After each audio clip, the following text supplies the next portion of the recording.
Hey everybody, this is Craig from 9 Volt Game. I know I have 9 Volt Game. Hey everybody, this is Craig from 9 Volt Games.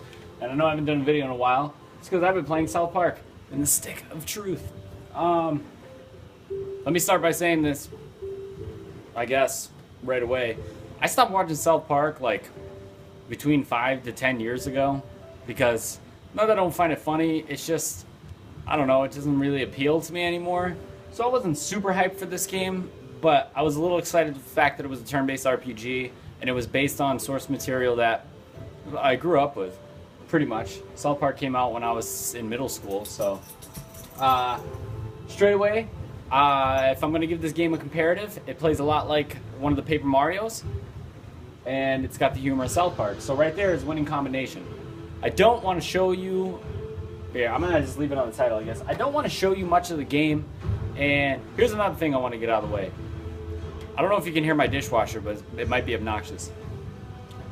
Straight away, a game like South Park, the replay value is going to be one playthrough. I'm telling you right now, because I'm playing as Jew class, and I am watching a Thief class playthrough, and it's the same game. So it's not like a different game per class. You know, you get a couple interactions that are different with Cartman if you pick the Jew class, and I personally like the Jew class, by the way, because his circumcise ability is awesome. Alright, anyways. Back on track. The South Park game is a game that you can play through once, and you get the full enjoyment out of it. You'll definitely get your $60 worth, and it's fucking hilarious. It's one of the funniest games I've ever played, which I'll go to later. Stop watching people's channels who are doing Let's Plays of games that are like this. Experience it yourself. I don't even want to show you anything because even like the small clips are so hilarious that if you watch them while I do it, you're not going to enjoy the game fully. Stop watching people's channels and Let's Plays of games like this, unless you're stuck and you need to find something, you know what I mean? Stop doing that. Stop it. You know whose channel I'm talking about. I hate that guy. I hate him so much. He's not funny to me. I don't know why. Anyways, back on track. The game. The game is fantastic. The battle... The whole battle scenario of it, I think, is awesome. The fact that you get to explore South Park, like I said, something that I grew up with, is pretty awesome. Walking down the neighborhoods. There's a lot to do side quest-wise. I personally think that the Al Gore fight is fucking atrocious. Not like bad. I just thought that I would be able to easily defeat him, and I can't. See, I'm telling you that, and I might have just given something away for you right in the beginning of the game. What makes it so funny is not just the fact that it's South Park humor, because like I said, I stopped watching it like 5 to 10 years ago, and it's not so much the South Park humor, it's the fact that they play on other games, and I've never done a video for it, but I did play a game called Matt Hazard, Eat Lead, and that was a game that parodied other games, and while it had, you know, awesome vocal talents in it, like Will Arnett and Doogie Howser, yeah, I said that, Neil Patrick Harris, it ended up falling into the traps of the games that it was making fun of. This game will parody a game in a sense like you use a fart as a dragon show. Like, that's what they call a dragon show. And, you know, when you're doing the training and call you the Dragonborn and all that shit. That's hilarious to me. Some of the music bounces between... Well, I'd say most of the music bounces between, you know, the whole Elder Scrolls spectrum, which I think is funny, especially ones that's dubbed over where Cartman's singing about Jews. It makes fun of Call of Duty pretty hard, which I obviously appreciated that part.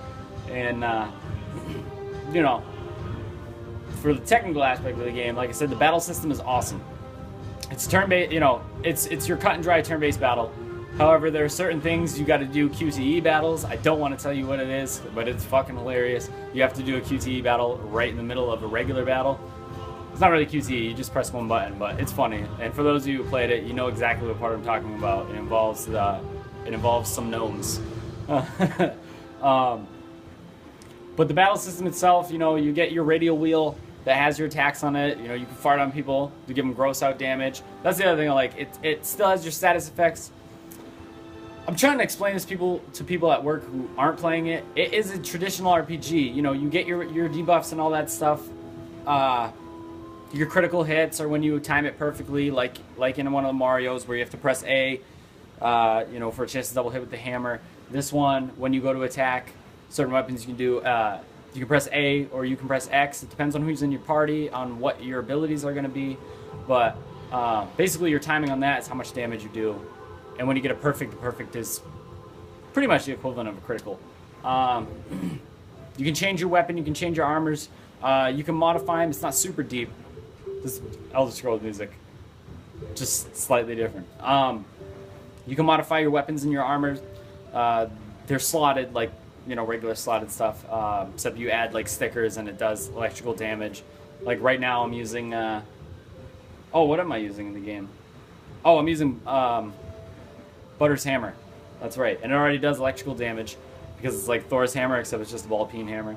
And then I put a sticker on it that does an additional 50 electrical damage. But anyways, the circumcised, by the way, the circumcised is you run up to him and you start arcing back with a little knife, and as soon as it blinks you hit A and you cut around their crotch and it does bleeding damage. So every turn they take they'll lose a good amount of life due to bleeding, which I think is funny. But the story's hilarious, and I believe the overall quality of the game is great. And I know that this game kind of went through, not like a full-on developmental hell, but it changed publishers' hands, all that stuff. And I'm glad it did take so long to come out, because I got this game when it's new, but I didn't play it right away. And when I put the game in, it was patched. So I don't know what issues people had straight away. I didn't experience them. I know people were saying frame rate issues. I've had a couple. I haven't had anything so terrible that it's like, oh god, shut this game off. So I mean, the game is extremely good, both from a technical standpoint and like good entertainment value. And I think that anybody who is on the fence about this game, go get it. I'm telling you, it is good. I rarely tell you, go out and buy a game. Go out and buy this game. Because like I said, I don't watch South Park anymore, and I can still find a game like this hilarious to me. There are points where I've just busted out laughing, and that's wicked rare in a game for me. And the games that it pokes fun of, it doesn't really fall into the same messes of what it's poking fun of.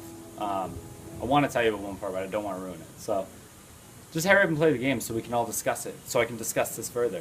Thank you guys for watching.